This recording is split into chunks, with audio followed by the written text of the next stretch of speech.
Wait no longer, greatness has arrived. Welcome to the Trophy Room, a PlayStation podcast made by the players for the players. I am your host, Joseph, aka Mr. Badbit, and it is here where me and my best friend Kyle talk about the latest, the greatest, in all things PlayStation. Of course, you can listen to the show wherever you get your podcasts and on YouTube at the Trophy Room.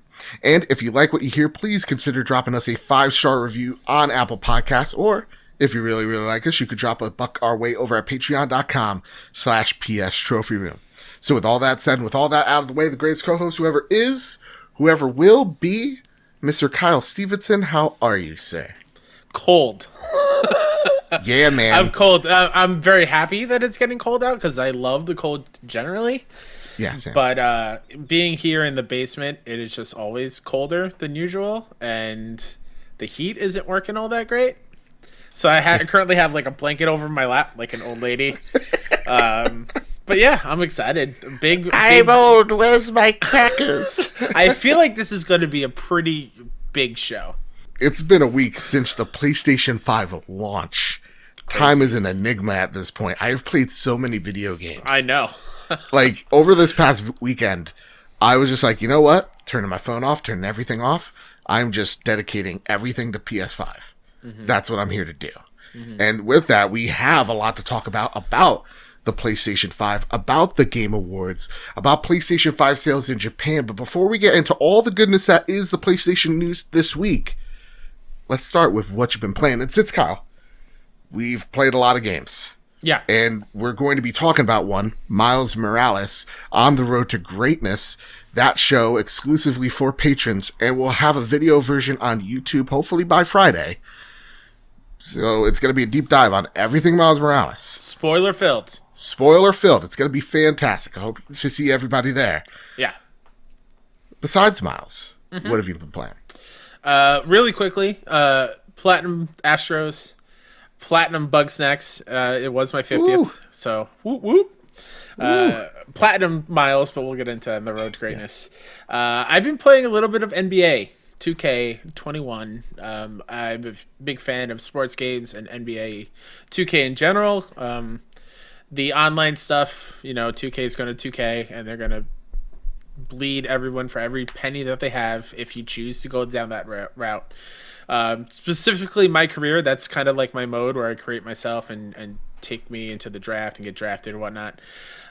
This career is okay. It's not my favorite. I posted a picture on Twitter last night of the skyline of New York. And Joe, it is just a blurry JPEG in the background. It looks so bad. And that's my big issue with 2K in general and all sports career modes other than the show, because they don't really do like outside things. Mm-hmm. They put all their effort into the models, and even then it's kind of like spotty. But then like the environments of the buildings are just so generic and they're so lifeless. It kind of sucks. Really? But when you play 2K, it's all about the gameplay, and it's never been better.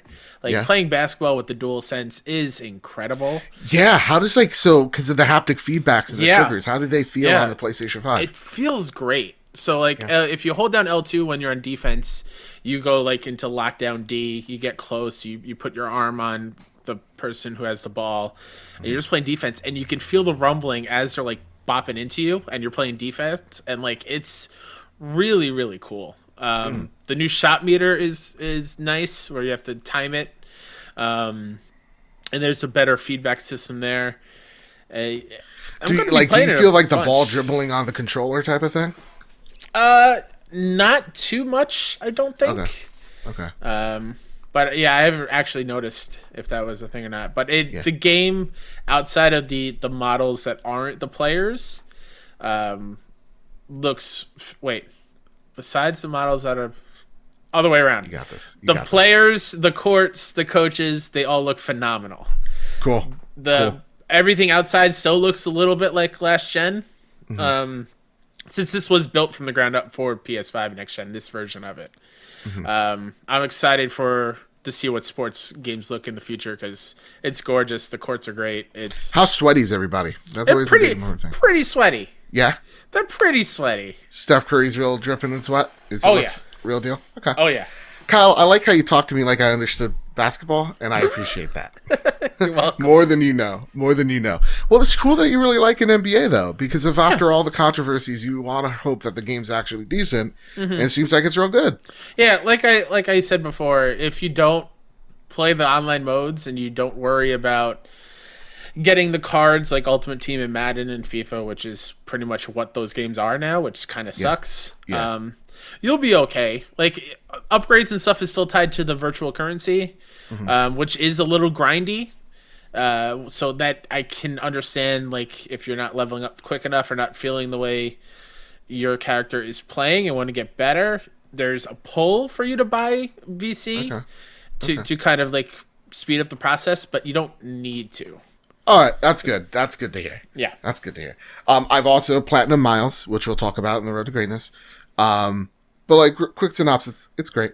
Astrobot Platinum that. If you're a PlayStation fan, even for me, who hasn't been with PlayStation throughout its whole entire journey, even for like someone looking outward, into this game, there's something here for everyone. Like there's a little bit of nostalgia for everyone, and the characters that like the homages to the Easter eggs. Oh my God, this game is so special, and really just I want to see an actual game. Like I this demo was a game in itself, but like a full-fledged $60-$70 thing, because they have something here. Yeah, shout out to the speedrun too. I have not tried that. I always get notifications when I'm playing something else where someone has beat my time, and I immediately back out and get my place back. It's that high score itch that you want to keep getting better and better. It's fantastic. Yeah, I played a little bit of Call of Duty Cold War. Ooh, okay. I got into that. The rumble is something else, man. Like the haptic feedback. To me, I feel like the better pitch for the haptic feedback is that this is true HD rumble. This is precision rumble. Like guns and the adaptive triggers themselves, they feel like you're recoiling the gun, like the gun's kicking back. And when you first pull the trigger, it feels like you're shooting a Nerf gun. It's really cool. I'm actually really digging Cold War as well. Just playing it with the boys, dropping in. Crossplay is functional, not great, but it's a whole lot of fun. I can't wait to play a little bit more of it. And finally, the big kit and caboodle. After platinuming Astro, after platinuming Miles, after being on the mountaintop, I wanted to struggle, and that has been Demon Souls. I've struggled for the past 3-ish hours, just like with Bloodborne before me. I did not want to quit on this game, and something finally clicked. And Kyle, I am on the 4th boss so far. I just beat the evil spider thing in the lair that we've seen in the trailers. I am so in on this game, Kyle. That's awesome. I'm having an absolute blast. It is so much fun, and it goes to show, because when it comes to the gameplay, like, it is what the blueprint that was not intentional is for Dark Souls and for Bloodborne. Like, you can see the DNA set in this game. It's just so good, and how it's aged so well, because Bluepoint did not touch a thing when it came to how the game actually plays. So this is still like considered a PS3 era game in this PS5 launch title, and it just absolutely blows me away. Of the challenges still there, the bosses are still putting up a good fight. There are secrets at every just corner you're turning, and it's deadlier than ever. It's fantastic. I'm absolutely so in on this game, and it's just gorgeous. I'm playing on performance mode, right? Yes, where it's giving me the full 60 and not so native 4K, and it just looks stunning either way. You got to be playing this game on 60. I'm adoring it. You played like an hour or two of it, right? Yeah, I'm about 2 hours in. Have no idea what I'm doing. That's good. That's good. Is it though? Because I'm getting close to just getting super frustrated because of the lack of map and of the lack of, am I going the right way? I understand that is part of the DNA. I don't want to get into this argument again. Yeah. It's just the feeling of me just kind of running into something and hoping I'm going the right way, and I'm fully equipped and not knowing what most of the items do or what they're for, and when I should use them, when I shouldn't use them. Again, I know that's what those games are about, but I think it's a beautiful game, and like you said, because I've had to run through the first section multiple times now, it is getting very close to clicking. Okay. Like, I'm understanding the parrying and with the timing and when to block, when to roll, the different kind of enemies, how to bait them into, like, triggering traps and whatnot. Like, it is... I'm getting close. Okay. I just give it more time. I'm just going to... Surrender yourself to it, Kyle. Surrender yourself me, to Demon the Demon Souls. Yeah, really, once... Because the little, like, trick here is... Every path gets you to your destination. Just think of it like that. And it's about unlocking things to make it to create shortcuts to get to that destination. And like there were like Lethal in the Discord helped me out getting some things to defeat the big evil spider boss, and it just felt so freaking good when I finally killed the thing. But you're right, it is very it's like a honeycomb, those maps and how they work. They want you to explore, they do want you to get lost, they want you to be a little scared. So be a little scared. Be a little scared? It's all good. All right. Now, let me tell you something. Once you're on, what is it, the Lord's Path? God, that area sucks. And I had to cheese it to kill this dragon. I just stood on this tower and just shot arrows at it where it couldn't hit me. I shot 120 plus arrows at it, killed it, and then I didn't have to deal with that dragon anymore. Hell yeah, I'm going to do that. Yeah. Why not? And then the boss I was really proud of, I wandered into the Tower Knight. The big thing with the huge shield that you see in all the trailer. Killed it in the first try. Ooh, hell yeah. Yeah. It looks like when I listen to Blackpink, I'm just full on murder mode. What speaking of Demon Souls in general, what class did you pick? Does that matter? Just the knight, just the basic. That's what I did too. Yeah, okay. Same. I always want to just do sword shield in the beginning and then get crazier as I get accustomed to the game. That's how I usually do it. So yeah, I'm really digging it. It's the total opposite of Bloodborne. It's very slow, but man, it's clicking with me. I'm really liking it. Yeah. What I wanted to say was about the whole performance in cinematic mode. Sure. I wanted to see the difference, and so right?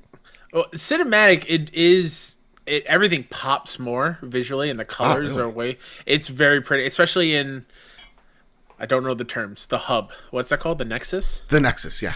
The Nexus, especially with all the lighting and stuff in cinematic, looks gorgeous. Okay. But once you're in performance mode, like, you can see the frames. And I am not a frame person. I've always said I don't understand the difference, whatever. But it's like night and day. That and Miles. I turned on Miles for New Game Plus on performance, and oh my god, it was like my brain blew.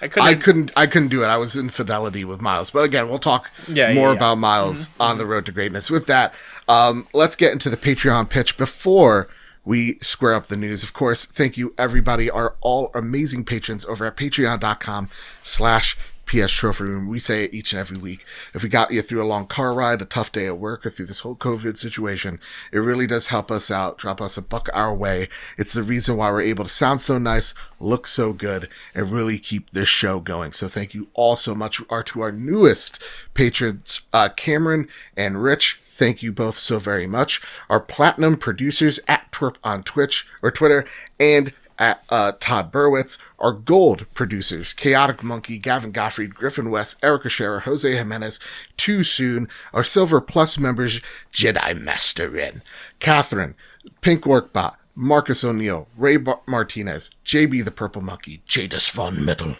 and Tim Ulf. Seriously, the lists are getting longer each week. Hell yes. And my goodness, it's taking over the world humbling. With your help. Yes. Global domination. All because of you amazing people over at patreon.com. And again, we're doing our Road to Greatness on Miles. The RSS feed will be exclusive on Patreon. Next week, we're going to be doing something else. I think Demon Souls, but we'll see. Again, the month of November, a lot of shows. A ton of them. Maybe even Astros and Bugsnax as well. Sure. Because I know you're itching to talk about Bugsnax. So with that, Kyle, and all that out of the way, it's time to finally square up the news. This comes from Brianna Reeves over at PS Lifestyle. Sony's Jim Ryan won't commit. Oh, excuse me. Let me retake that one. Blah, blah, blah, blah, blah, blah, blah. Brianna Reeves over at PS Lifestyle writes, Sony's Jim Ryan won't confirm whether God of War Ragnarok is cross-gen. Since Sony confirmed that Guerrilla Games' Horizon Forbidden West will launch on both the PlayStation 4 and PlayStation 5, fans have been left to wonder what other big-name releases are getting the cross-gen treatment. Insomniac Games recently announced that Ratchet & Clank Rift Apart is indeed a PS5 exclusive. But what about Kratos and Atreus' next adventure, which seems to bear the tentative title of God of War Ragnarock? That particular project continues to mystify, and Sony Interactive Entertainment CEO and President Jim Ryan is not yet ready to share any specifics. During a recent interview with The Telegraph, as relayed by Twitter user Nibel, Ryan fielded several questions about PS5 and the PlayStation brand. However, one question he refused to give a direct answer to concerns one of the platform's most anticipated titles, the next God of War entry from SIE's Santa Monica studio. Will the new adventure release exclusively on PS5 or also make its way to PS4? Jim Ryan simply responded by saying, quote, sorry, I've got nothing to say about that today, end quote. As of writing, Sony and Santa Monica Studio have yet to even show the title in action, despite its 2021 launch window. Yeah, and Sony has kind of actually pushed that 2021 release date kind of a little bit back, which I get. COVID times is a thing. So right now we do know like Ratchet & Clank, Returnal, the racing one. Why can't Gran Turismo? Forza. Sorry, Forza. Jesus, I was thinking racing. Horizon. Those games are 2021 games. God of War, on the other hand, not again. They haven't really said anything, but they've pretty much pushed that away. Mm-hmm. Hearing this news though, when he says, "Sorry, I got nothing to say about that," is he just like saying, yeah, listen, we're not ready for that backlash yet? Like, is he just confirming without needing to confirm that this game's also coming to PS4? Yeah, I think it might be a cross-gen thing, unless it is get moved back to 2022, and then maybe they're like, well, at this point, let's just go full on PS5 only from here on out. Part of me read that quote by Jim, thinking of he doesn't want to say too much and hope people forget about it, and maybe we see another trailer at the Game Awards in a few weeks. Okay. I think that's kind of where more of that line goes, to not field any questions, and maybe after that is when we'll learn a little bit more about the time frame or what Ragnarok is, even though we kind of already know what the basis of that game will be. Yeah. I mean, it says it in the title, right? Things that happen in that world. Yeah. No, I think you made two very interesting points there. I think, it's not ready for that game. Like, even to talk about it. You know, right now they're focused on Miles, they're focused on Demon Souls, they're focused on Astro and all that. The entire hardware. The entire hardware, right. So they're just like, we're not ready to talk about that. Let's get back to the brass tacks at hand, which is the PlayStation 5. So I do get that. I do have a feeling that this might be the last cross-generational thing. I mean, they do talk about supporting the PlayStation 4 for about 3 years and then letting it go outwards into the sunset. So, like, to me, I don't know how I feel about that. I want to go to you. If this is a PlayStation 4 and PlayStation 5 game, Jim Ryan beat this drum for a bit. Oh, all games, we believe in generations. Would this disappoint you as a new PlayStation 5 fan of going, okay, listen, we're going to be 2 years in. Can we start getting some true next-gen stuff? Or are you going to have that laissez-faire of, no, let the PlayStation 4 kids have this too? Let them have it. I mean, we're going to get into it on Road to Greatness, but Miles is a cross-gen game. Yeah. Miles is fantastic on PS5 version. So I think the PS5 versions of these games are going to run so much better and be, especially with that controller, I think there's really no point in arguing about this is bad for Sony. I understand Jim saying he believes in generations, and this is kind of counteracting that. But the proof is in the pudding. The product that Miles is incredible. So if these PS4, PS5 games are at that level or beyond, I'm way okay. I'm okay with that. Yeah, honestly, I think the perfect point of like playing Miles Morales on PlayStation 5, I could not even think how this game is on PS4. Like, I have an idea, of course. Yeah, for sure. But like seeing it on PlayStation 5, seeing it running, again, I played on Fidelity. The game just looked absolutely beautiful. And I was just enamored by the way it ran and not having a hitch in sight. Yeah, I'm not totally bummed out, especially, last week we gave each other homework and I stole yours by going, like playing God of War. Like, I don't know if you played it, but I played it in 60 FPS. And Kyle, it ran, it was just like, not to say it was like almost like another game, but like, I played it, I was just like, fuck, I need to replay this game. Like, it gave me that hype to continue that journey. And that is just it being like, okay, we'll give you 4K, we'll give you 60. And knowing what the limitations of the PlayStation 4 are, and now seeing that maybe those limits play maybe has none at this point, and trying it with Ragnarok, that excites me. That might be that should be a PlayStation tagline. Play has no limits. I know, right? We should send something over to Shu and Jim. Like, I'll fax it over. You know what? Yeah. But yeah, I think like just seeing how the game has changed by just those simple changes. Yeah, like seeing how haptics work, seeing how the adaptive triggers are going to play out on that game. Yeah, hopefully seeing it in a true 4K or that 60 FPS or hell, even on 120 FPS. Who knows? Oof, like boy. That, I know we can't even imagine all those. I can't. Things. 60 blew my mind. Well, what is 120? Right? So like for me, I'm totally fine with it being cross-gen now. I've seen the light. Yeah, I'll let the PlayStation 4 people have the game as well. Is there anything else you want to say on Ragnarok? I want to see more. So spoiler, I didn't do my homework. I completely forgot about it until you just said it right there. That's fine. But I kind of waiting to dive back into God of War until I know when Ragnarok is coming to do that experience right beforehand again. Yeah. God of War is special, especially 2018, and what they did with Kratos is unbelievably awesome, that we can actually feel for him as a character. And Ragnarok, I hope they turn it up to 12, especially with like Alana Pierce being on the writing team now, which is That's really, so cool. really cool. Yeah. I'm very excited about where that game is going to go. Yeah, I'm very excited as well. I think Santa Monica is, again, just absolutely crushing with God of War 2018. Yep. Really can't wait to see. And maybe, you're right, maybe Game Awards, maybe we see it. Who knows? Ooh, but until then, we got the next story on the list, sir. Tom Phillips from Eurogamer writes, Valhalla is the biggest Assassin's Creed launch ever.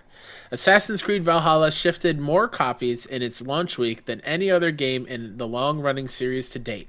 It has also been Ubisoft's best PC launch ever, with an all-time record for sales directly from Ubisoft's own digital store. Valhalla is the 12th mainline Assassin's Creed game and the third since it shifted genres and adopted a biannual release schedule. It's worth noting Ubisoft has not announced any actual sales figures here, though we can safely assume Valhalla has beaten the franchise's previously stated launch week total set by Assassin's Creed 3 of 3.5 million units worldwide. As video games analyst Daniel Ahmad pointed out on Twitter, sales directly from its own PC store and also via Epic will mean Valhalla's launch has been more profitable versus launching on Steam and losing Valve's higher cut. In the UK specifically, Valhalla sold double the launch week box sales of Odyssey 2 years ago. No small feat considering the rising percentage of digital sales and the fact many high street game shops are currently locked down. It was also enough for Call of Duty to be denied its typical UK chart top spot for the first time in 13 years. That is the crazy one. That's awesome. It outsold Call of Duty. Kyle, my question for you is, again, this is great news for the series. I don't know if it's great news for the hardcore fans that really want the stealth elements back. I really do think that this cements it, saying like, no, it's definitely in this RPG route. But my question for you here, again, outsold Call of Duty. I didn't expect those sales. I mean, again, also listen, Ubisoft gave us a code. I enjoyed the game. I did not think it was going to outsell Call of Duty whatsoever. Do you think... I don't think anything's going to outsell Call of Duty in general. I know. But here we are. I know. Do you think, because I know we were talking about it a few weeks back, do you think that Cyberpunk's delay was the reason why this game sold as well as it did? Do you think if Cyberpunk came out as when it did, that Valhalla would have still been this successful? I definitely do think it got a bump of not having Cyberpunk breathing down its neck. Obviously, the hardcore Assassin's Creed franchise or fan base, is going to buy it no matter what, and there's tons of Assassin's Creed fans. Yeah. But knowing that this other gigantic, huge open world game is also there, helped people buy or decide to buy this one now and not wait on it and play Cyberpunk instead. Now that Cyberpunk is like a month out, maybe, who knows at this point, they decided to get their open world fix with Valhalla, and I think it's awesome. I'm excited to finally play it. Like, I haven't put it in yet. I'm excited to start it. Dude, it looks so good on PS5, and I really do think that has a huge element to play where, like, I've seen a lot of people going, okay, well, I can't do Cyberpunk, so I'm going to do Valhalla, and them just sharing screenshots of, like, their journey and absolutely loving it. Like, again, I can't wait to go back into Valhalla, hopefully by the end of, like, this week or early next week, because I was, it got to that point where the game just clicked, and I was absolutely in on the ride that was Valhalla. So, like, for me, I definitely think Cyberpunk's delay had something to play here. I really want to know what platform it sold best on in terms of next gen. That's what I'm really interested in. I don't even know why I'm so interested on that, but yeah I'm really happy that it is where it is. A funny story about Valhalla, real quick. Yeah, I went back to GameStop the day after PS4 right, Saturday because they denied you a copy of the game. They denied. He was like, "That doesn't come out." Launch day. The moment I walked in, he was like, "Listen, dude, I know I lied to you the other day. I'm sorry." He said I lied to you? He's like, "I lied to you because the box was locked in the back and they didn't have time to go get it." Oh, so I was like, okay. God. I was like, listen, I get it. You're swamped. There's a lot of people outside. It's COVID season. I 100% understand. Fine. But I thought that was funny. I walk in and he immediately was like, "I'm good with faces and I know I lied to you the other day. I'm sorry." Dude, well, you know what? I'm happy that Ark has a resolution to it. Yeah. Oh my goodness. Oh, there it is, folks. Now we finally know GameStop managers are liars. Kyle, let's get to the biggest story of the night. This one's huge for PlayStation. Yeah. This comes from Owen S. Good over at Polygon. The Game Awards 2020 nominees, The Last of Us Part 2 and Hades, lead the list. The Last of Us Part 2 gathered 10 nominations, including a Game of the Year nod, to lead all nominees for the Game Awards 2020, announced on Wednesday. The 5 other video games tapped for Game of the Year also carried nominations in multiple categories, including the indie hit Hades with 9 overall.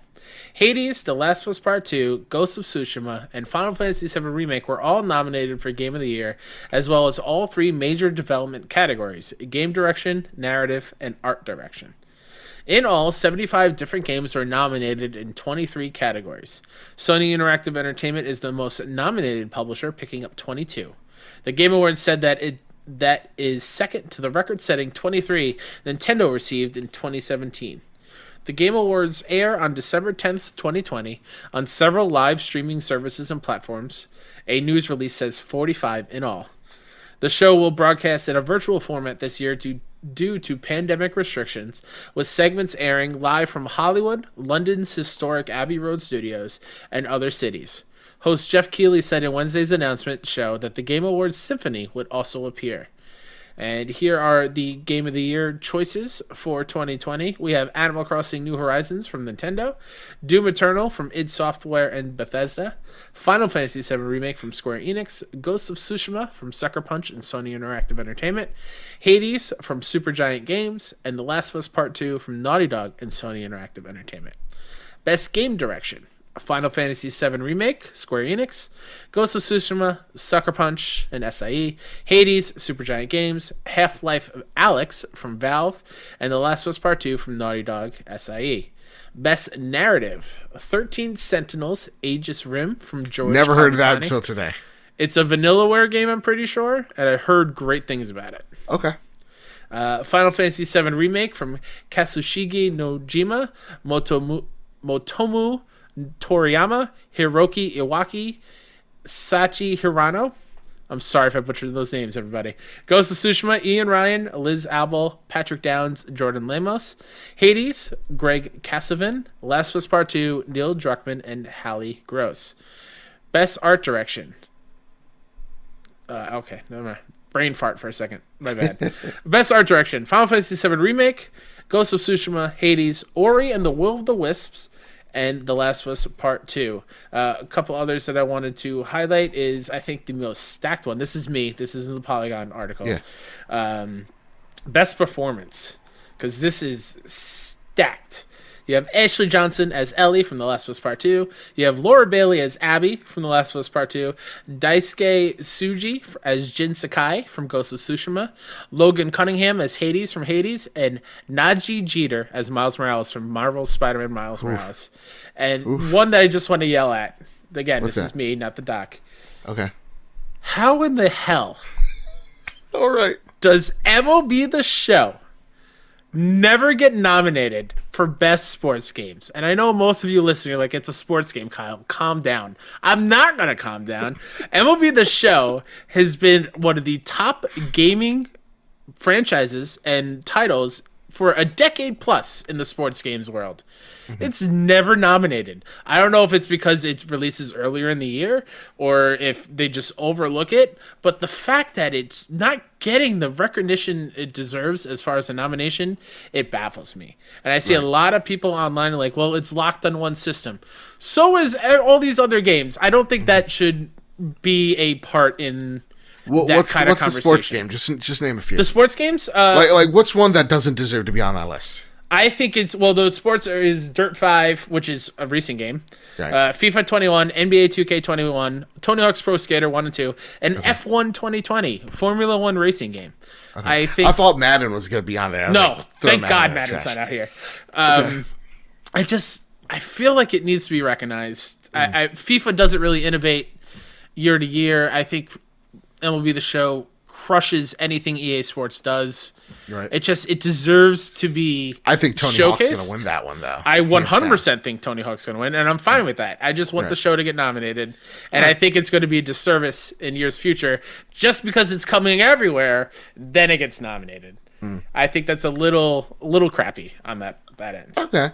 So I don't want to do a whole big prediction show right here, right now. No. Who's going to take this spot, that spot. But I do want to take a look at Game of the Year. Right over here. Flawed. It's flawed. I don't know. Because I feel, here's my feeling on this, okay? Obviously, for us, it's up against Last of Us and Ghost of Tsushima. I feel like what nobody's talking about is the real dark horse here. Animal Crossing New Horizons going to win. Yeah. Because the real contenders, they're going to have all the votes. It's going to be like 7-7 Final Fantasy versus like Last of Us or whatever. And then Animal Crossing is going to come out of nowhere with like 8 and botch this whole thing. I don't know. Looking at this Game of the Year, what is your feeling? What's in your gut of who's winning? And how will the internet react?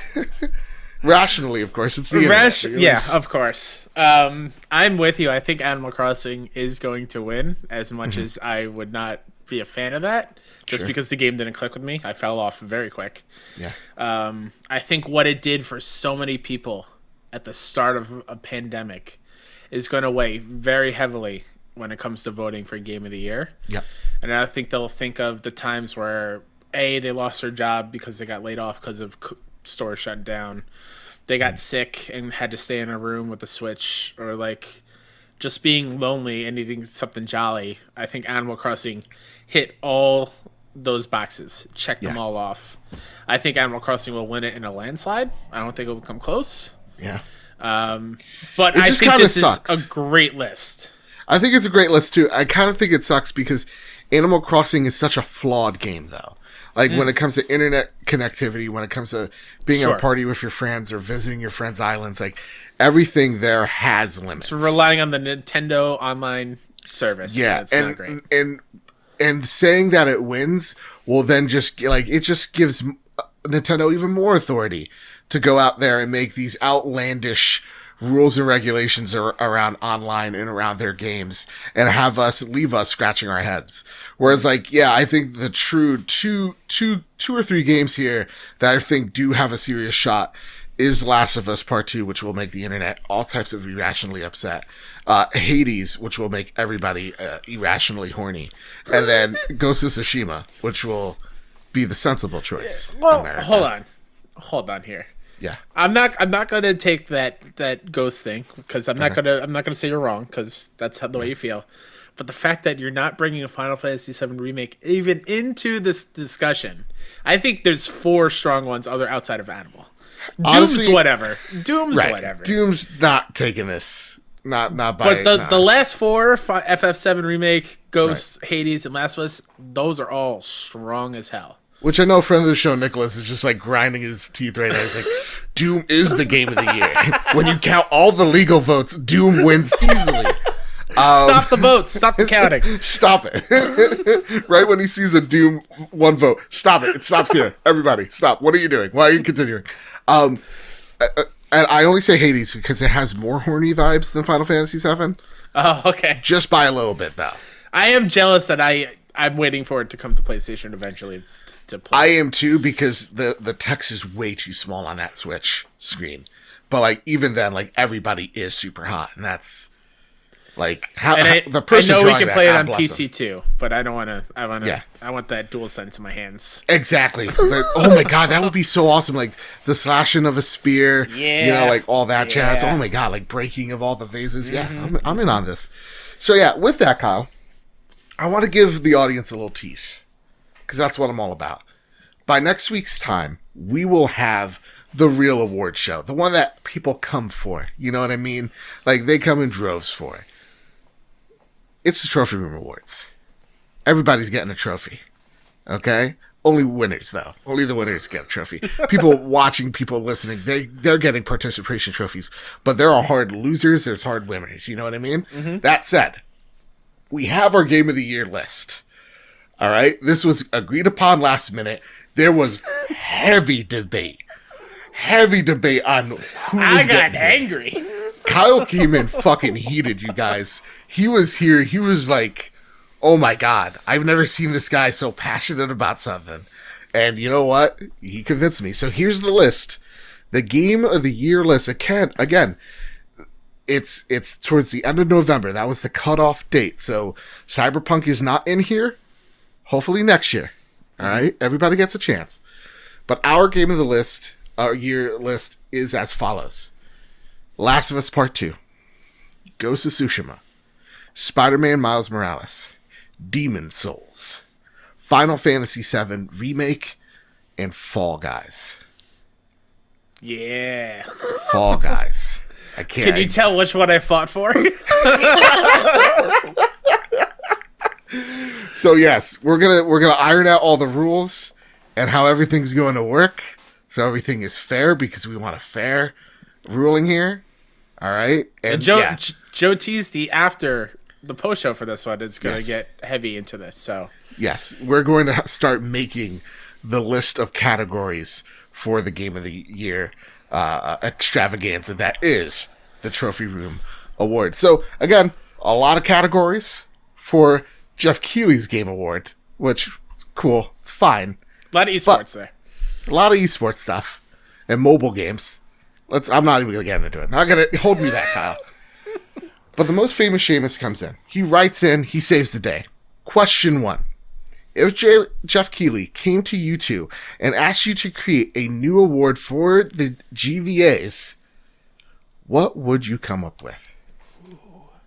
Another sneak preview at what is to come at the Trophy Awards.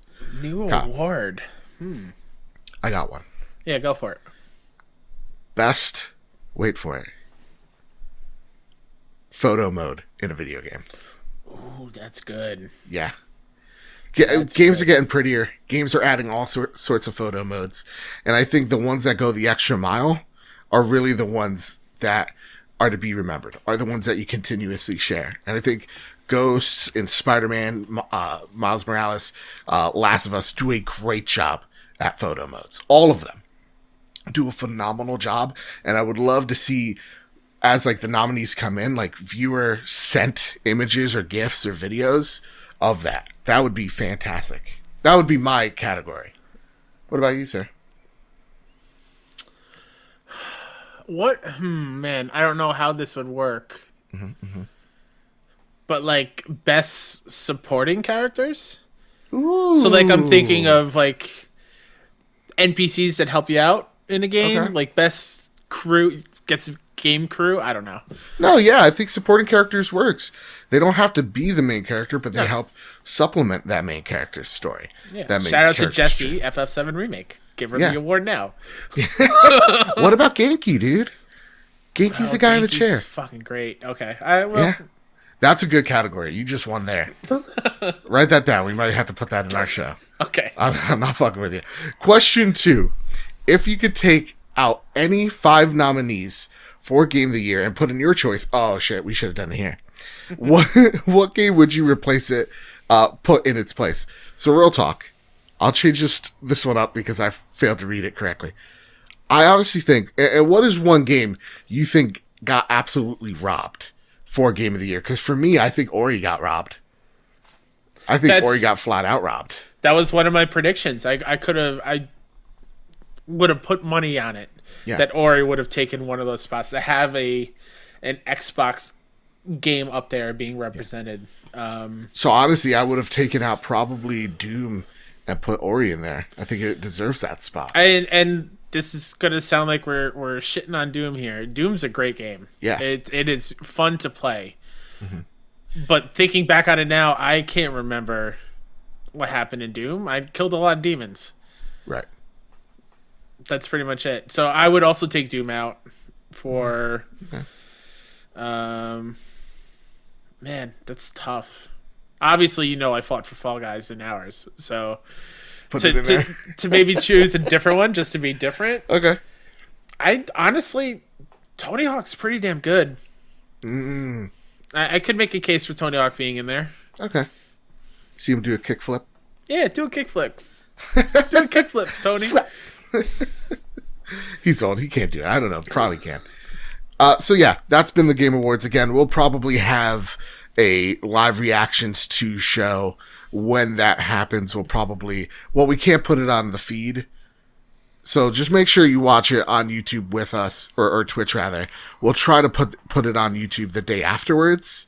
But YouTube's YouTube. They're going to try to flag everything. If it has a song in it, you'd be surprised what they'd flag on YouTube. It's just nuts. So yeah, watch it along with us on December 10th at the twitch.tv/PS Trophy Room. Sweet. Kyle, that said, Geoff Keighley's award show is already rigged. I have a feeling for it. That's why you need to go check out the Trophy Room Awards. Again, the list of all the categories and stuff out next week. And you can already start voting probably by the beginning of December. So, yeah. That said, Kyle, let's get to the next story on the list, sir. This comes from a friend of the show, Adam Bankhurst from IGN. PS5 owners of Call of Duty Black Ops Cold War may be playing the PS4 version. For those who are able to secure a PS5 at launch and have been playing Call of Duty Black Ops Cold War, there is a chance you may have been playing the PS4 version by accident. As reported by Eurogamer, this issue appears to be affecting certain people who have purchased and downloaded either the cross-gen bundle or the Ultimate Edition of Call of Duty Black Ops Cold War, which both include the PS4 and PS5 version of the latest Call of Duty. When you purchase either of these versions from the PlayStation Store, you are able to choose which parts of Black Ops Cold War you wish to download. For example, Zombies, Multiplayer, Campaign. However, if you choose Download All, you will download both the PS4 and PS5 version of the game, and appears to default to the PS4 version for some playing on PS5. Sorry if you heard me sip my tea. That was inappropriate. Secondly, I gotta preserve my voice. That's why I'm sipping on tea. I can't have all the caffeine in the world. I'll be wired till 4 a.m. But fun fact, almost blew my voice out today. no, wait, what happened? I spent $500 to fix my car today, which Okay, so you're just screaming at the guy. But on the way back, I had the music blasting. I was singing along, and it was like a very loud singing, and I could feel my voice box getting strained. I was like, "Oh no, I gotta stop." I'm gonna put my hands up and play my song. Butterflies fly away. I love it. Oh my goodness. So okay, back to Call of Duty. Yeah. This is hilarious, and honestly, kind of sad for PlayStation here. Let's take the L, because this happened to me. I knew it was the PlayStation 4 version though, because I was like, "Whoa, 200 gigs? No! I thought it was supposed to be 130 something." So I checked. It was a PlayStation 4 version, easily deleted, insanely fast as well to just straight up delete. But I'm seeing like our friend Mike Towndrow at 61 Indie over there.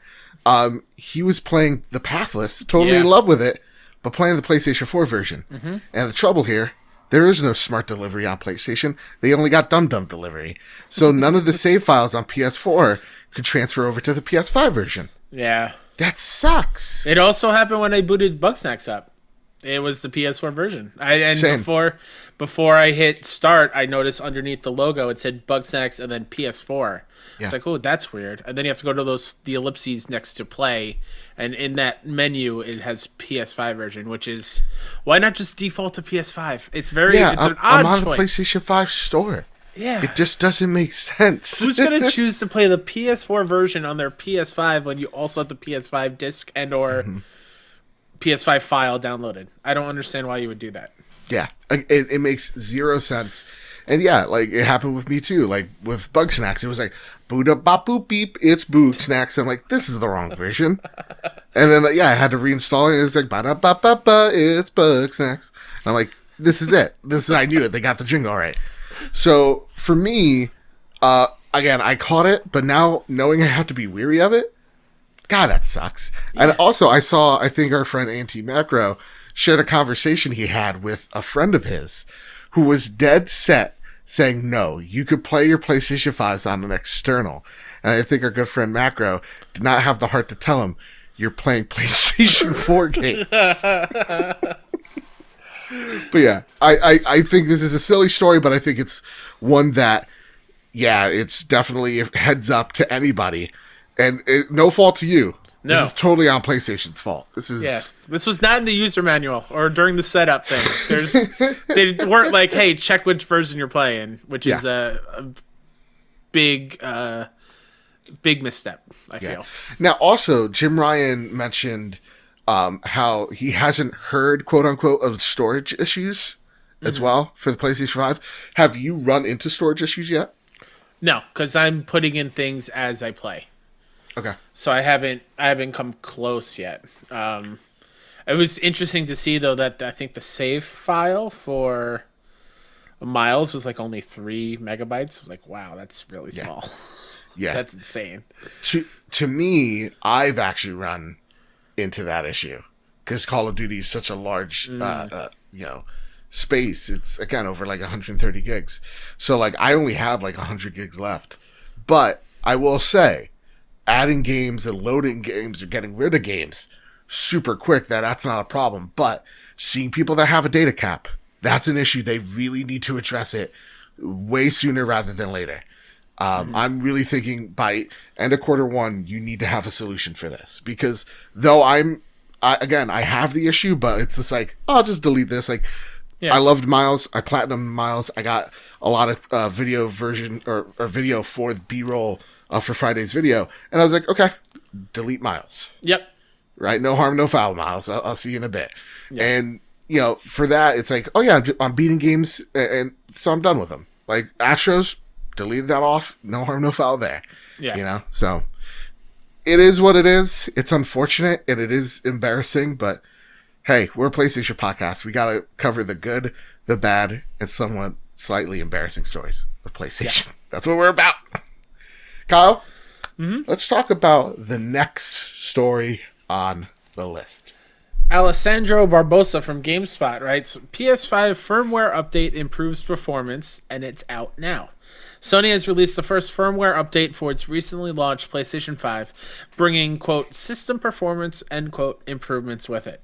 The patch notes for system update 20.02-02.25.00 don't specifically state what areas of the console are being addressed, simply stating, quote, this system software update improves system performance, end quote. The entire download is just shy of 900 megabytes and is available to download now. Since launching, the console has had numerous reports of widespread issues, ranging from bugs preventing PS5 game downloads and requiring a format to numerous instances of technical issues with the console's rest mode. Have you run, because there has been a slew, hey, spoiler alert, console launches aren't as smooth as you think. No. So like before we get some shade from like Xbox people, you suck, Xbox had to downplay certain systems in their console as well. Again, we're dealing with a COVID time. Everybody's working from home. I understand that this is not going to be a smooth transition over to the PlayStation 5 and to next It's gen. also the plight of early adopters when it comes to new console. Have you had any of these technical issues? Because I've heard of people having to like restart their PlayStation or even like their consoles bricking while playing Miles Morales. Like, what bugs have you run into? What was your launch day was? Yeah, so it happened to me once during Miles. I started up for the first time and digging the opening scene where Miles is just walking down the street, right? Yeah. Music playing, you hear the sounds of Harlem in the speakers, and then it comes to Miles speaking, and nothing comes out. Whoa! There no voiceover from any character in the game, but I could hear everything else. So then I had to back out, go to the menu in audio, and switch the type of audio output it was to, instead of linear PCM, I think it is, to one of the Dolby Bitstream ones. And it worked then, but then the entire system started chugging. And like it was like wouldn't register inputs, and then it shut down and then repaired the hard drive. And I haven't had any other issues since on that kind of side of things. There is another thing that's worrying me a little bit. And I ask everyone out there that has a disc version of the PS5, please tweet at me at Mr. KSEP. Let me know if you're having the same kind of issues or if you're not as worried about it as I am. But when I put a disc in, it is a very loud sound. Okay. Like it's reading the disc and it sounds a little bit rattly. And it happens for a very long time while it's installing. Like it's louder than what the PS4 fans sounded like. Actually, I'm very glad you said it, because friend of the show, Luke Lohr, a host of the Xbox Expansion Pass, who has never said anything nice about a PlayStation product ever. He's like, oh, haptic feedback? Hey, it's fine. It's whatever. Oh, adaptive triggers. Boopity boopity boop. Oh, I'm not impressed. Now, is Luke in the room? Is he on the mic? I know. He says that he had a problem with his PlayStation. He's probably faking it. Again, Xbox fanboy over here. 101 over here. But no, he said that he like his console bricked on him, and the disk drive, which he doesn't even use all that often, was incredibly loud at one portion. Yeah. Like it sounded like, and of course he threw an Xbox term at me, like a Gears of War Lancer revving. He's not wrong. Okay. So that's what it sounded like. Yeah. That is just a console day well. Okay. I assume maybe it's because it's not used to being run. That's a stupid excuse. But like while the game is playing, it doesn't happen. Like it'll pop up for like a second or two, but it's very quiet. It is just during the installing phase, and it scares me every time. Okay. For me, because I got the digital version. Yeah. And remember, Jim Ryan sent me that beautiful card. Hey, shout out to Grouchy, by the way. Can you remember Grouchy? He hit me up on Discord. He's like, hey, I heard you're a little, it sounded like you had some jealousy in your words from the last episode. I didn't even realize I had a card, so here's the code. So he gave me the code, and I have the same symbol, Joe. So, shout out to you, shirts, Grouchy. what are you doing? What are you doing? No, that's so awesome. We have amazing members. Incredible. Honestly, one of my highlights this weekend, I know this is getting a little off track, but Ray Martinez, who's been a longtime community member, was not able to get a system. The Walmart copy came in, and I was just like, here it is. Here's your PlayStation 5. Wink, wink, nudge, nudge. I went through UPS on a Sunday, which here in Jersey, blue laws, that's really hard to do, because mostly everything's closed. Got there just in the nick of time. Got rung up. Everything's fine. It didn't, though, for the first day, give us the tracking number of this thing, of the console. So we're both in limbo because I'm like, am I out of console? And, right? That's scary. But luckily, it will be arriving on his doorstep when this episode comes out. And I just want to apologize because I wanted to do something really nice, like send him like a nice little letter, like thank you for being a fan. But I just wasn't able to. I was too busy in that moment. So, Ray Martinez, here's your letter, Ray. Yeah, here's your letter. Thank you for being a fan. This is what we do. If we find consoles, we want to give them to the community at cost, of course. We're not here to scalp. We're not here to be dicks to each other. I want to get PlayStation 5s in as many hands as possible. So, Ray Martinez, thank you for being a fan. Thank you for being a patron. Thank you for listening. All the things. Thank you, sir. That said, walking into the woes part of this, yeah, I've seen people go, oh yeah, my disk drive doesn't work. But after this patch, which again, unspecified, they're like, oh, it works now. So it looks like a lot of these issues have been resolved with this update. I would have just liked that, day one patch of like, okay, so what exactly is this day one patch? What is it resolving? But I guess it's, an Avengers level patch where they're fixing 1,000 things in one update. Mm-hmm. And so that's probably why they're just like, we're just fixing performance and bug issues because there's just so many on the list. Also, and speaking of, because a lot of people are saying Miles they're having issues. It with is Miles. very buggy. That also had a patch launch day weekend. There was a patch already out there for it. So good. Insomniac working hard, making sure they the best possible version. And since that patch, there was no issues. Yeah, because I saw some people were like, literally a garbage can at one point, a pile of snow. Like it was crazy what Miles was turning into. I saw Miles' one hellish mom's one face. Did you see that one? No, just jagged lines everywhere. Oh my god! Instead of like an actual face. I never got that. I saw one where it's just a floating Miles head. I'm like, this is fucking terrifying. But yeah, that game was the only time my PlayStation crashed, was playing Miles, and understanding that game at that time was buggy as shit. So I was just like, okay, here's the pass, because I know there's going to be a day one patch. And so luckily there was one, but I beat it by the time it did. So it is what it is. Luckily for me though, I have not had like these issues with my PlayStation 5. It's been a super smooth experience. I've been loving it, Kyle. Yeah. Like my productivity is way down because like, it's just chef's kiss. Fantastic. I'm like, I can't sing its praises enough. And that's why I'm a PlayStation fanboy and I'm the worst. But Rigo writes in via Twitter, like you can too, tweet at us at PS Trophy Room, and asks this question. What is the one feature you enjoy the most on your PlayStation 5? PlayStation 5 boasting a ton of different cool new things in the UI that games can do. Kyle, what is that one feature for you that is the best, your favorite, or even improvement? Honestly, like, shout out to Game Help. You've been using it? I used it a lot for Bugsnax and Astros. Even popped in just very briefly with Demon Souls just to see, because we read a story like there's 140 videos or something for it. 180, yeah. Yeah, and it's not like, it doesn't give you tips to how to specifically beat them, unless that for the boss, that is what it is. But giving tips like an old like video game magazine would, like, hey, roll to evade fire damage, or like it gives you tips of what their attacks are and how to combat that without telling you specifically where to go in the level. Cool. So Game Help is, I think, a game changer. I really, really dig that feature a whole lot. Since I used the store a little bit more since last time, like redeeming codes and whatnot, it's so nice to have the store be so fast and snappy and right there. Oh my god. Being able to add games to a wish list, which is super cool. I never took advantage of that on the app or anything, so it's so easy on the store in here, and the media tab is perfect. I love the new media section of the PS5.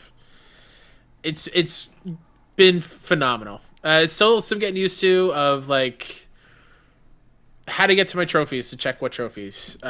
Even in there, being able to filter what you've earned versus what you've already had, so that way you're not scrolling through the whole list to find the missing trophies. Like you could just sort them. It's great. Yeah. It's just trying to get into the rhythm of the muscle memory of what buttons to press to turn it off, and go into rest mode and all this stuff. It's been fantastic, and I used Spotify for the first time ever on a PlayStation. I was about to say that one's that is so good and so clean. Yeah, man, it's simple and clean. Yeah. I'm trying to find one because we got a message. I think it was from Griffin West, if I'm not mistaken. If not, Griffin, you're getting the credit for it. He sent me this awesome picture of, I think he was playing like Miles Morales, and then the second screen was us. He was watching the show. Hell yeah! And I'm like, that is such a cool. Wait, you can do that with YouTube? Apparently, you can. Mind blown. I'm going to be playing way more games. So many more games now. That's incredible. Yeah. And so he's just like, hey guys, I'm watching you while playing games. I was like, first off, that's humbling as shit. That's awesome. And secondly, that's super convenient as well. Because I guess like Griffin's the same as you. He wants to see our beautiful faces. I don't blame him. I mean, have you seen this face? Wow, like that is so humbling. Yeah. That really took me by surprise. I didn't know that was the thing that you could do, and that they used it to watch us while playing a game. Yeah, it's incredible. Wow. Again, I'm trying to find it. I can't find it anywhere. But honestly, the past few days have been just an enigma of like blurred, mashed memories. That said, though, my favorite feature is actually an improvement on what already has been a thing. You talked about Spotify. Yeah. Spotify integration on the PlayStation 5. Oh my goodness. It is so freaking good. I'm listening to all the podcasts now. It's fantastic. So like having it just sitting there on the control control center, that is such a game changer for me, because then now it's literally just a button press. There's no waiting whatsoever, and I'm just like clicking play, I'm clicking pause, I'm like raising the volume, lowering the volume, all in real time. It's so convenient for me, and really just shout out to the control center, because I think it is awesome to eliminate so many button presses. It's still something to get used to when I'm shutting the console off, because usually I just hold the PlayStation button and it'll just shut itself off. Here you need to click the PlayStation button, go all the way right, and then just click rest or turn off. But yeah, like I think the Spotify integration is amazing. That, and I am still constantly impressed with the haptics, with the adaptive triggers. I really do think there is something that is the truly next gen thing for me. So yeah, I'm really blown away by how much I've enjoyed this launch on PlayStation. It's sad to see so many people that have had some problems with it as well. Again, COVID's a thing, but it continues to be a thing, unfortunately. Yeah. That said, Kyle, we got the final story on the list, sir. Okay, here it is. You got it. Arnaud Van de Velde from WCCF Tech writes, PS5 sells 118,000 units in 4 days in Japan.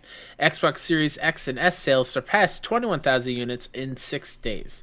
Estimated initial PS5 and Xbox Series X and S sales numbers are in from Japan, alongside Japanese Demon's Souls and Spider-Man Miles Morales' sales. The next-gen consoles from both Sony and Microsoft launched last week in Japan, and Japanese outlet Famitsu has now announced the first week sales for the PlayStation 5 and Xbox Series X and S.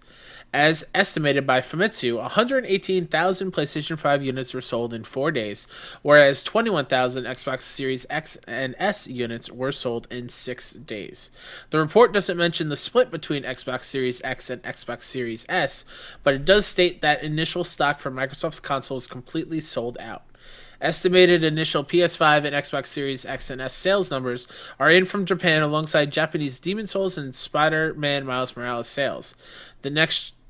Is that the same? That's the same thing. You know what? How dare I? It's okay. No, it's not your fault. Every single week I have a Ron Burgundy moment where I just read what's in front of me. I'm Kyle Stevenson. Oh, God. All right. Go fuck yourself, San Diego. Keep hunting and go fuck yourself. Oh, God. Anyway, listen. COVID's been a thing. This is actually, for both launches, this is actually considered one of the lowest in Japanese sales history. Only second to the PS2's launch. So I really wanted to nail this out for two things. I kind of don't care about sales numbers anymore. They're just a thing. I don't know. Sometimes they're high, sometimes they're low. It's cool when we hit the milestones. That's great. But I'm honestly at this point, and maybe you agree with me here, COVID has affected production so much so that, like, you're just going to see vague releases or announcements from both Xbox and PlayStation when it officially launches in Europe tomorrow, as of this podcast. You're just going to hear vague, press releases of how many of these sold. They're probably going to say, with the launches combined, this is the most profitable, most, most consoles sold. They're not going to give you a number. Same with Xbox. They didn't give you a number either.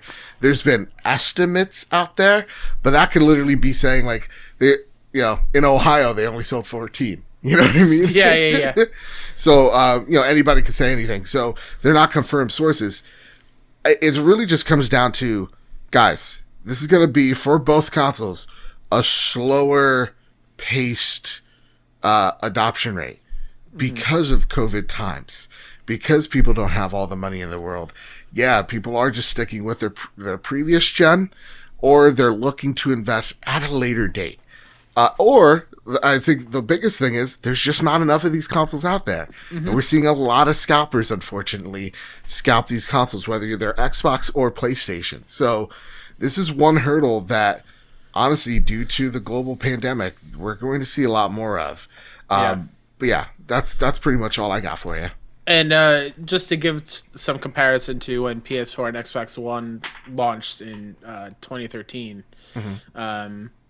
PS4 was 309,000 units sold in the first 4 days. Yeah. And Xbox One was 23,562 units during those 4 days. And then, like, even further, when the Xbox One X launched, it was only 1,639 consoles at the One X launch in Japan. So Microsoft always doesn't sell as well as Sony in Japan. Right. So I wouldn't be like hearing those 21,000 numbers and be like, oh man, Microsoft really bumbled this one. No, shit the bed here. Yeah. It's kind of typical for Japan in general. That like and their market is changing as well. Yeah. And I also feel like, along with the PS4, PS5 cross-gen games, I feel like most people maybe in Japan are like, I don't need one right now. I don't need one. I have the games I want to play. I can play other than Demon Souls, but, like, it's still pretty good. It's still solid, not depending. A certain point of view. What's the word I'm looking for? Obi-Wan. Oh my Obi-Wan god. said that. What is it, Kyle? Think. I don't know. The circumstances of the world right now. It's still pretty solid, I feel like.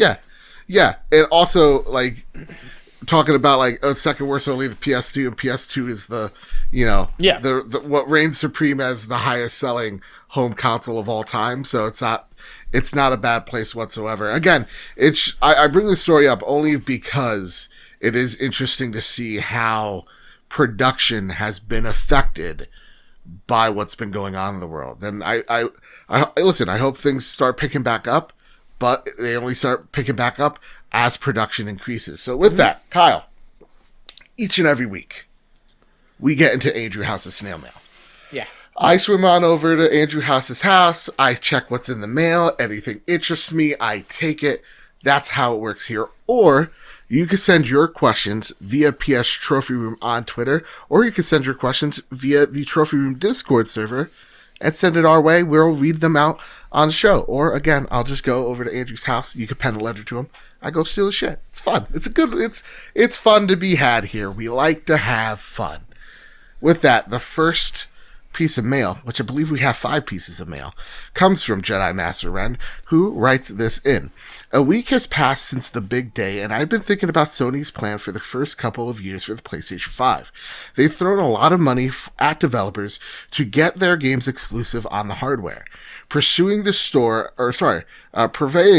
I notice a lot of timed exclusive games that specifically say, built for PlayStation 5. My question is this. Do you think, as a prerequisite of sorts, that Sony is requiring these teams to utilize haptic feedbacks, adaptive triggers in the DualSense, as a way for it to hit the ground running so that it could be continued to be supported? Great question, Jedi Master Ren. I think you're dead on the money here. Yeah, I think that's a very smart thing to take out of that. Yeah. I think that 100% that's what it means, built for PS5, because what is making it PS5 different than Xbox Series X at this point? Other than the console itself, it is the controller. Yeah. And I think Sony even said, like, developers have to utilize it and make that a thing for the haptic feedback to work, pretty much. Yeah. And so what better way of going to Call of Duty, going to Activision, going, here's X amount of money, we'll do your advertising, put haptic feedbacks in the console, in the controller. Don't make it a cheap experience. And they go out there, they put it in there so that the next Call of Duty, it's just like, this is just how I'm thinking. All right, developers out there probably go, Joseph, what the fuck are you saying? It's not like that whatsoever, but like, it's probably a solution as of like, oh, assault weapon rumble, here's what it sounds like. And they take the rumble from last game, copy paste. I believe it's that simple. I've been told it's that simple. But like, yeah, that's what I'm kind of thinking, is they're building the infrastructure, paying for that infrastructure so that future games can be learn how to easily port those features, or have them already exist and then they could just port them over. I just hope it's not abandoned. I really hope it's not. I hope it's not just Sony first party stuff. It's been a week and I can't imagine gaming without it at this point. And I don't know if that's like a recency bias thing, but like it really is like game changing. Yeah, it's kind of like when I put peanut butter in my oatmeal. Now I can't have oatmeal without peanut butter in it. I've never heard of that before. Well, shout out to Mr. Negative on Twitter. Shout out to the SDGC crew, because they've changed my life. Put peanut butter in your oatmeal. Okay. Crunchy peanut butter, that shit fucking rules. I'm telling you. It's a different thing. So that's kind of what it's like. Like, I played on my Series X, and I'm like, I miss the triggers. I miss the rumble. I'm eating vanilla oatmeal. Like, give me that peanut butter again. That's all I want. Right. So, yeah, that's what I'm thinking as well, Jedi Master. And I think they're paying for the infrastructure so that it lasts over time. And put peanut butter in your oatmeal. Nakachaka writes in, Spider-Man Miles Morales is incredible. I added the incredible part.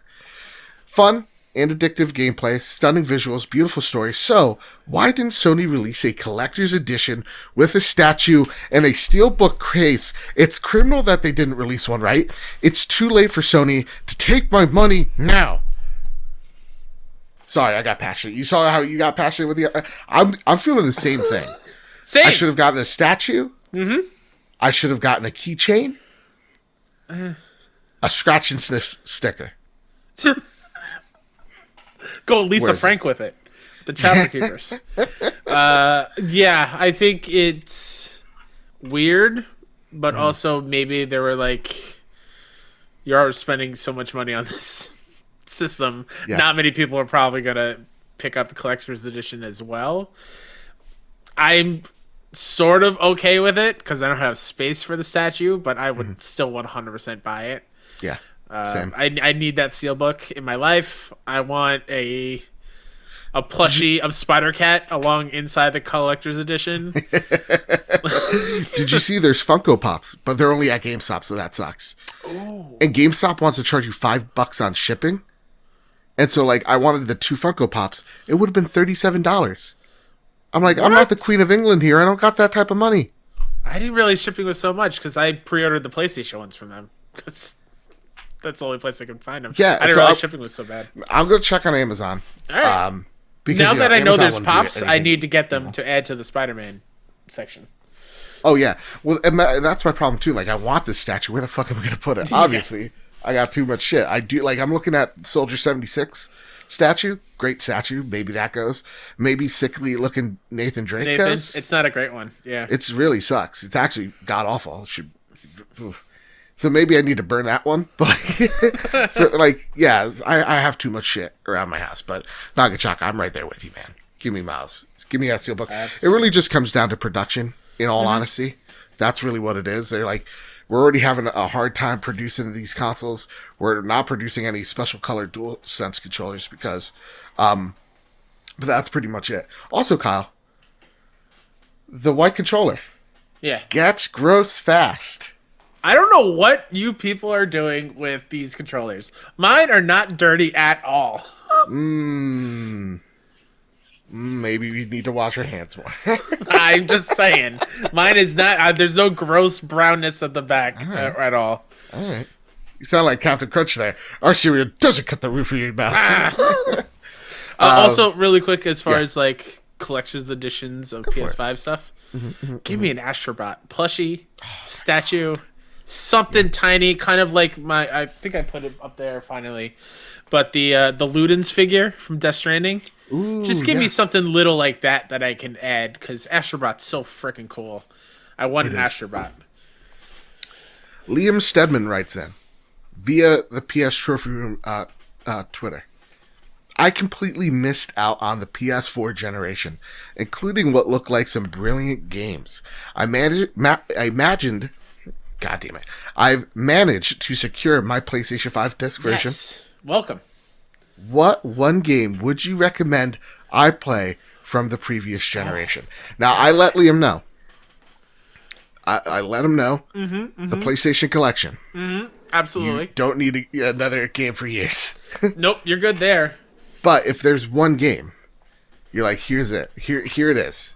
The PlayStation experience. Oh, man. I know. Because that Plus collection is pretty great. Yeah. It has all the tent poles for the most part. Man. You know what I would say? It's not Bloodborne. It's not Bloodborne? It's not Bloodborne. What would you say? Either Uncharted 4. Well, that's part of the collection. Yeah, that's part of the collection. Well, I'm trying to help Liam's bank account here. Oh, I thought you were saying outside of the collection. No. You could pick really any, but if you want to, yeah. Or Last of Us Remastered. Well, he said he skipped the PS4 generation, so if he played it on PS3, I think he'd still probably experienced it. I still do consider Last of Us more PS4 game than a 3 game. That's fair. Because I remember that story of like 70% of people that bought The Last of Us Remastered never played the that's game fair. on PS3. That's true. So, in that case, including that Plus collection, I also would say Last of Us Remastered. I would find a way to find the Nathan Drake collection. Yes. Maybe before playing 4. And just start at 2. Those. Yeah, you can play 1, but it's fine. But I would say God of War. Yeah. I think God of War is just so freaking special. That needs to be played by everyone that hasn't experienced God of War 2018. And maybe has played the old God of Wars. Like, I hate that. Play this one. And then come back and say, if you still hate it, cool, whatever. But I guarantee you that won't happen. Yeah. He also said, P.S. Skyrim was my favorite game, so I'm hoping we get it on PlayStation. Yeah, it's everywhere. He's saying you play it on toaster, Liam. But I'm also thinking. I think he's like Bethesda titles in a whole is what he's speaking on. Which not rumor has it. One of the Xbox people came out and said along the lines of, "Yeah, Bethesda games are coming, but they're going to be either first or best on Xbox," which is something I assumed. Again, there's just too much money being left on the table there, but hands still need to be shook. That said, I hope so. I want Wolfenstein. Yeah, Wolfenstein. The turn to Castle Wolfenstein, you say?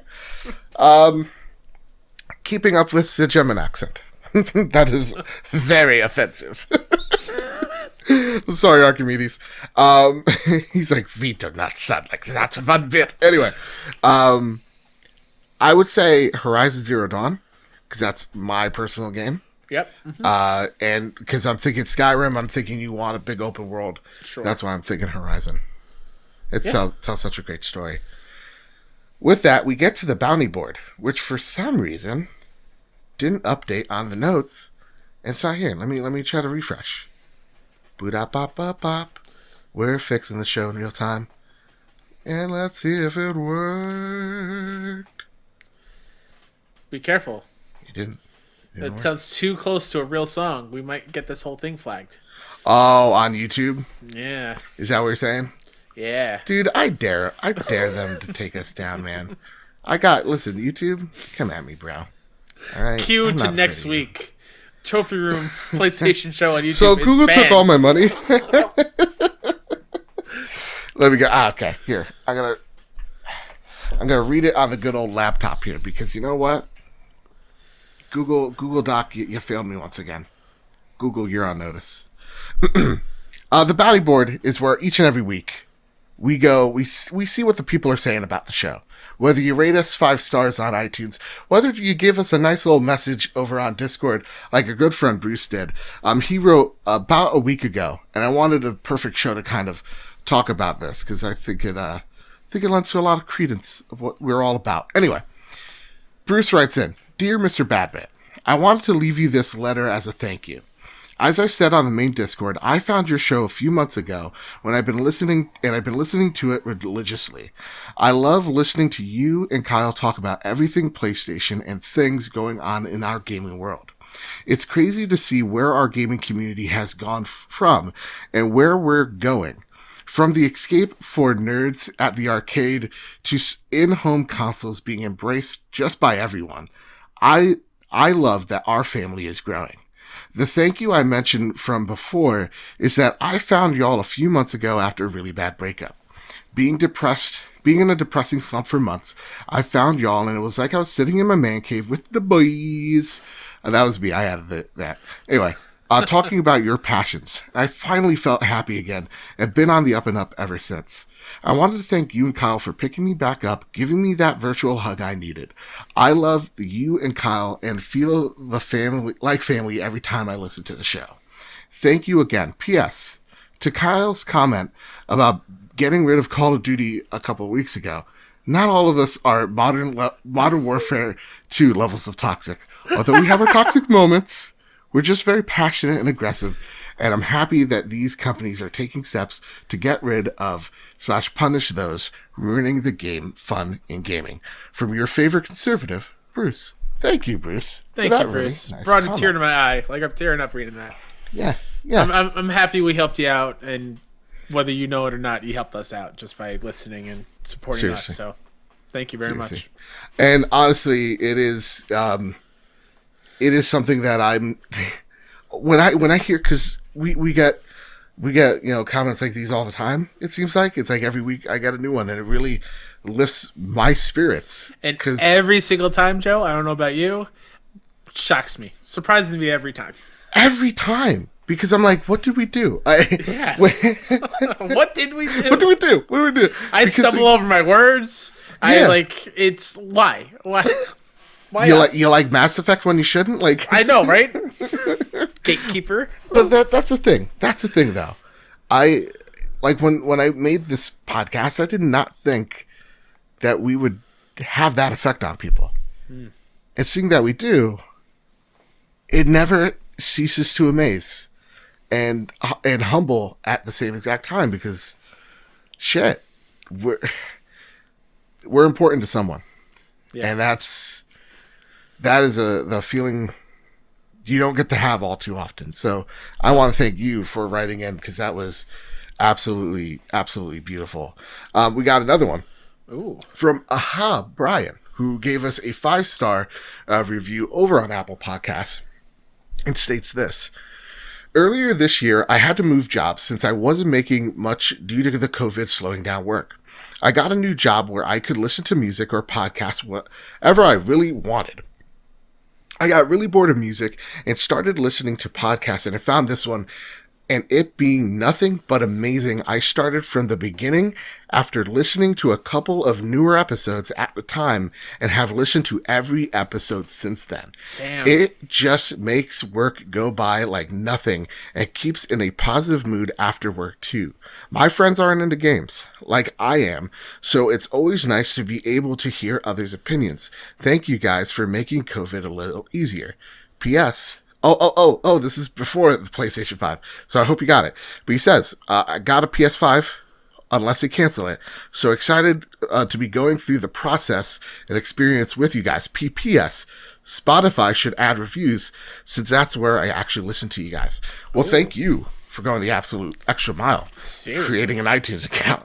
And yeah, that is, thank you so much. Listening to every episode? Everyone.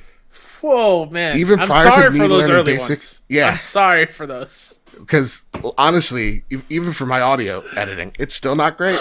But man, was it bad. Wow. Man, Thank was it you bad. so much. Seriously. And let me see. Do we have one more? No. Okay. I want to bring in the England reviews. I want to bring in the Canadian reviews next week. But if you have something nice to say, please shoot us a message, shoot us an Apple review, whatever the case may be. It really does brighten our week and makes this whole thing a whole lot easier for us as well. Because you're saying we got you through COVID, you're getting us through COVID. Absolutely. We're in this shit together. So thank you all so much. Also, shout out to Bruce, being a conservative and hearing us getting on our pedestals. Yeah. An awful lot.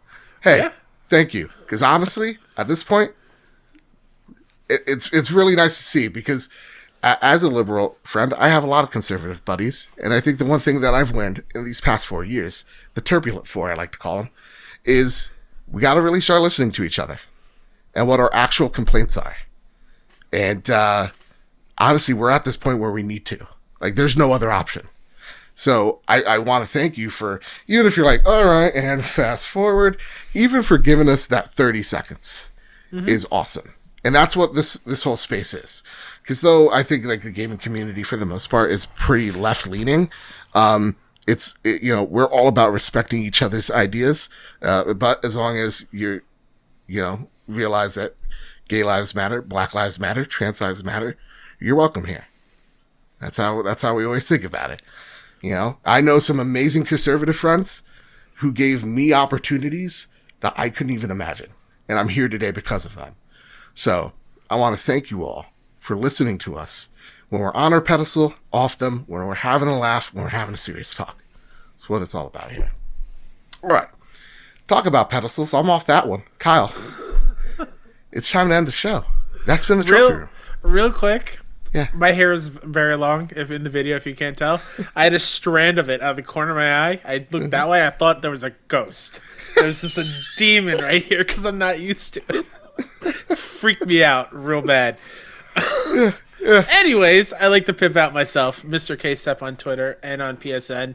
You can find everything I do over at 61indie.com for all indie game coverage that we're doing, as well as at 61indie on Twitter, TV or twitch.tv/61indie on Twitch. We are doing our Extra Life stream 24 hours this Saturday, November 21st, from 12 p.m. Eastern to 12 p.m. Eastern. Sunday the 22nd, so please hit us up over at that Twitch and watch us there. And just one other final shout out, please. Shout out to Asa, who is a guest on our show. Yes, he is co-hosting Kind of Funny Games Daily on Friday, so make sure you go show him some love on Friday. Watch it, listen when you can, and support Asa because he's incredible. That's awesome. I had a blast chatting with Asa. Sorry, it's teasing the brain now. What is it now? 2 weeks ago, having him on the show. Yeah. He was a fantastic guest. He's gonna absolutely crush it there. Yep. So check Asa out there. That said, you can find us wherever you get your podcast services. But speaking of Extra Life, I'd be remiss to say that the Trophy Room will be doing a weekend-long Extra Life stream. We're not going to do 24 hours. It's too much. Instead, we're going to do like 6-hour chunks starting on the 27th, the day after Thanksgiving, is usually Black Friday. Since you ain't going anywhere, you're stuck in better your not house. be going You better anywhere. not be. You better be tuning in to twitch.tv/PS Trophy Room. It will start at noon EST time till, again, around like 6 or 7. And we're going to have these 6-hour-long streams throughout the weekend. So it's going to be the 27th through to the 29th, where we'll be streaming for the big, the beautiful, and the kids out there that desperately need it. Because, listen, it's been a hard year for everybody. Fundraising is down for a lot of places, and kids are in desperately need for the medical supplies that they need to survive, to live off of. So please, please, please head on over to our Extra Life, link down below. Any amount helps. Even if you were like, oh, I wanted to give to your Patreon. Nope, stop right there. Kids need it first. Joseph could wait. All right? Kids need it first. So, yeah, go check us out on the 27th. We're going to be streaming there. And, yeah, that said, you can find the Trophy Room at PS Trophy Room on Twitter. You can find the video version of this show at the Trophy Room on YouTube. You can find this podcast wherever you get your podcasts, whether that's Apple Podcasts, whether that's Spotify, whether that's Google Play. Wherever you find us, you get the show there. And you can find me at Mr. Badbit on Twitter. So with all that said, with all that out of the way, everybody, keep hunting and keep playing PlayStation. See you next week. Love you. Be safe.